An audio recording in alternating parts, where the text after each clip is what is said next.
What do Nicki Minaj and Marcus Aurelius have in common? Both have strong ties to the Roman Empire and both are currently trending in pop culture. Minaj, who has an alter ego named Roman and a song called Roman's Revenge, hosted the MTV Video Music Awards this week ahead of a new album due in November. Meanwhile on TikTok, women are finding out just how often the men in their lives think about the Roman Empire.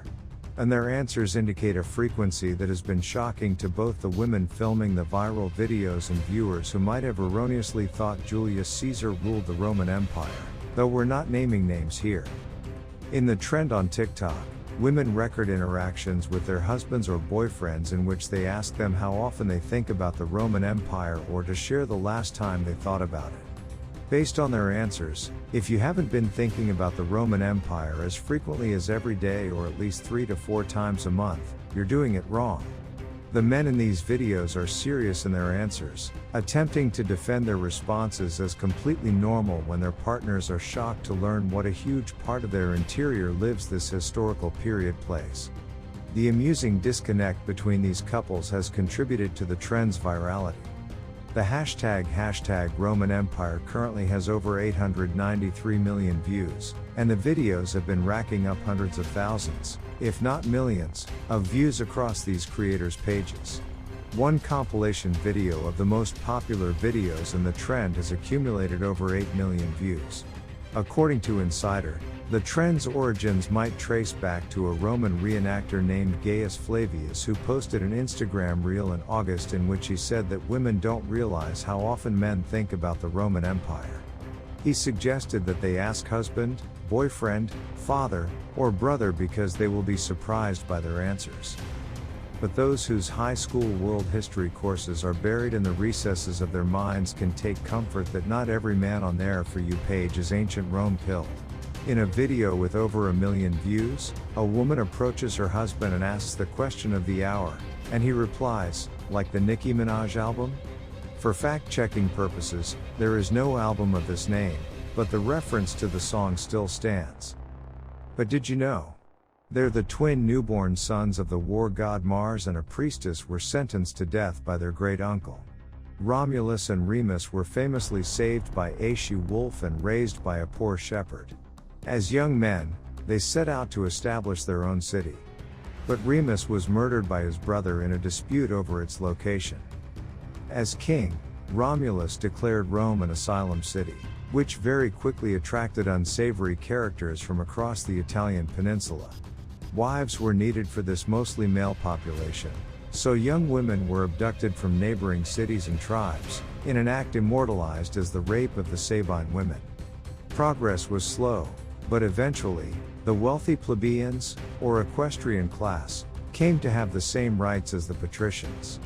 However, many changes were only surface deep, and nothing changed for the poor. In the years that followed, the Republic was in an almost constant state of war, as it brought all of Italy under its control. Augustus' 41-year-long rule was a golden age. Peace reigned, there was prosperity and stability, and culture flourished. Augustus developed a road network and courier system.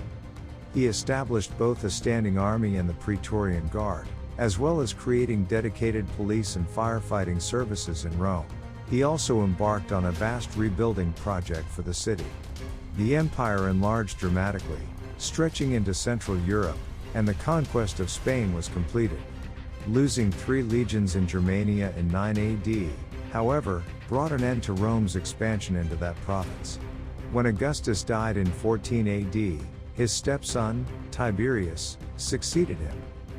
He was a competent but disinterested ruler. Instead, he delegated power to Sejanus, the ambitious commander of the Praetorian Guard.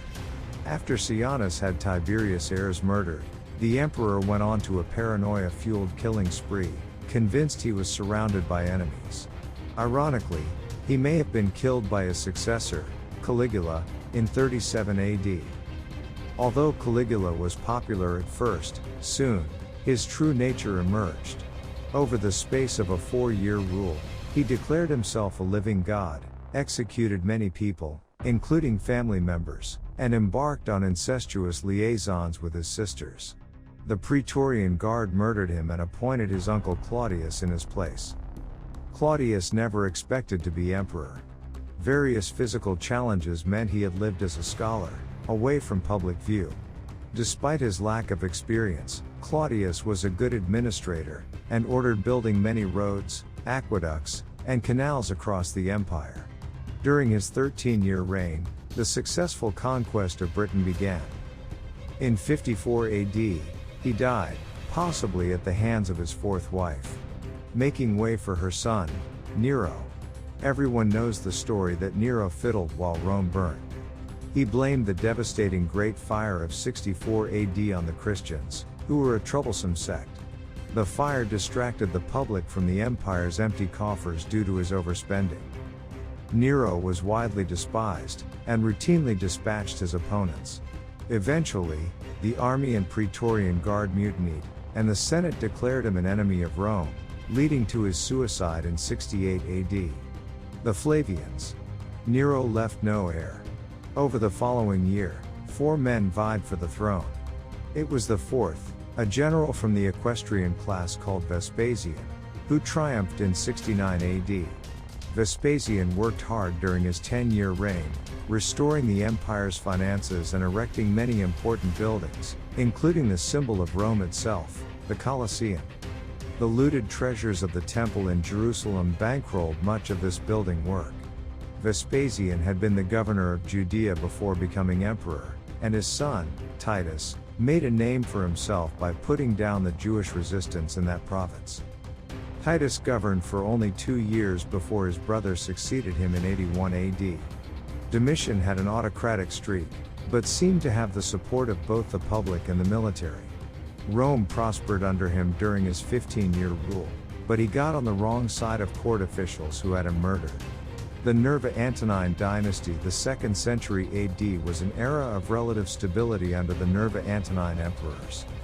Unusually, they were mostly adopted by their predecessors, rather than being their biological heirs.